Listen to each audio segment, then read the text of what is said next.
آپ کا تھا یہ سوال؟ کچھ دن پہلے حضور یہاں پہ ایک کانفرنس ہوئی تھی جس میں پگ کے اعضاء کو استعمال کرنے کے لیے بڑے پیمانے پہ تیاری شروع ہو رہی ہے. ٹھیک ہے.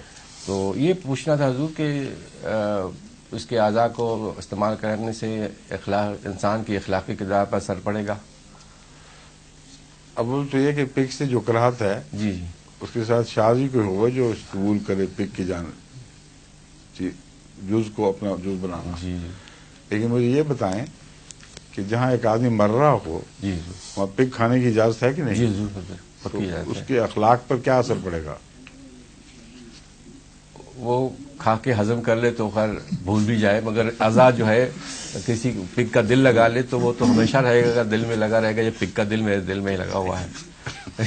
یہ تو ضرور نہیں، میری بات سنیں نا. جی جی اخلاق کی بات ہو رہی ہے. جی جی وہ دل آماجگاہ کس کی ہے؟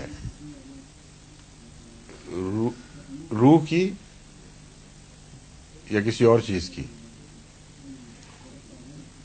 دل جو ہے وہ کس چیز کی آماجگاہ ہے؟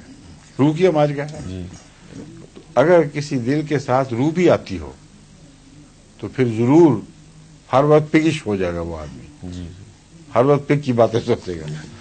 اور اگر روح الگ رہتی ہے اور دل چھوڑ جاتی ہے تو کسی گندے برتن میں اچھا کھانا ڈالا جائے وہ مثال تو ہوگی، کراہت تو آئے گی بہرحال کہ پہلے اچھا والا پاک برتن تھا اب وہ گندا برتن مانج مونج کے صفا کر کے اسی میں روح ڈال دی گئی ہے.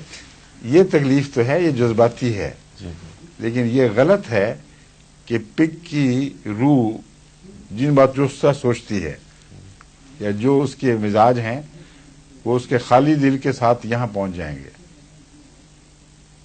سمجھیں؟ اس دل نے ویلو کے کام تو کرنے ہیں، جی مگر کبھی آپ نے پتہ کریں کہ جس کے دل میں پگ کا دل لگا ہو اس کی بجائے وہ اچانک اس کو پگ والے کھانے کا شوق پیدا ہو جاتا ہے، پگ والی حرکتوں کا شوق پیدا ہو جاتا ہے اور اپنی سوچ کی بجائے پگ کی سوچیں آ جاتی ہیں. پھر اس کے بدن نے اگر بدن کا اثر قبول نہیں کیا تو روح کیسے کرے گی؟ اگر پگنی ہو کوئی اور وہ کسی عورت کے لگ جائے تو اس کے اتنے ہی بچے ہونے شروع ہو جائیں گے جتنے پگ کے ہوتے تھے، اتنے ہی بے شمار دودھ ہوں گے جس طرح پگ کے لگے ہوتے ہیں. مطلب ہے دل نے کوئی بھی خلیاتی اثر باقی خلیوں پر قائم نہ کیا. درست یا غلط؟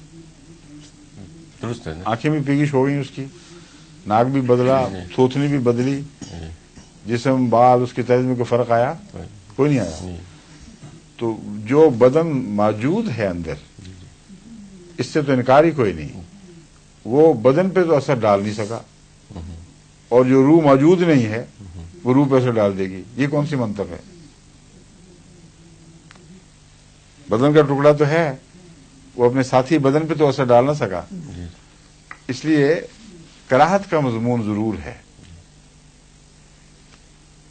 لیکن کھانے سے زیادہ اثر پڑ سکتا ہے بنسبت دل لگانے سے، کیونکہ کھانے سے انہضام کے ذریعے اس کی بہت سی چیزیں، کھانے کی صفات وہ جسم کے اندر داخل ہوتی ہیں اور اس کا جزء بدن بنتی ہیں.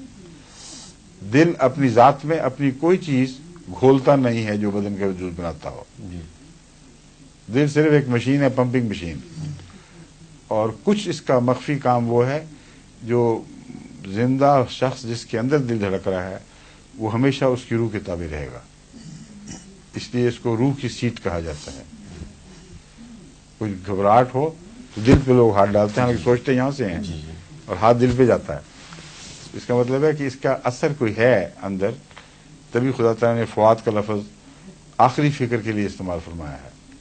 ان فکر کے آخری مقام کے لیے فؤاد کا لفظ بار بار اللہ تعالیٰ فرماتا ہے، قلب کا بھی فرماتا ہے. ٹھیک ہے، لیکن لگوانا نہیں. پتہ نہیں کب اللہ رحم کرے. اللہ رحم کرے. ہاں، آپ کو ضرورت ہی نہ پیش آئے، مگر آئے بھی تو دفع کریں دل سور کا دل. ہر وقت گھبراہٹ ہوگی، یہ کیا بدبخت چیز لگا بیٹھا ہوں. اچھا جی، آگے چلیں.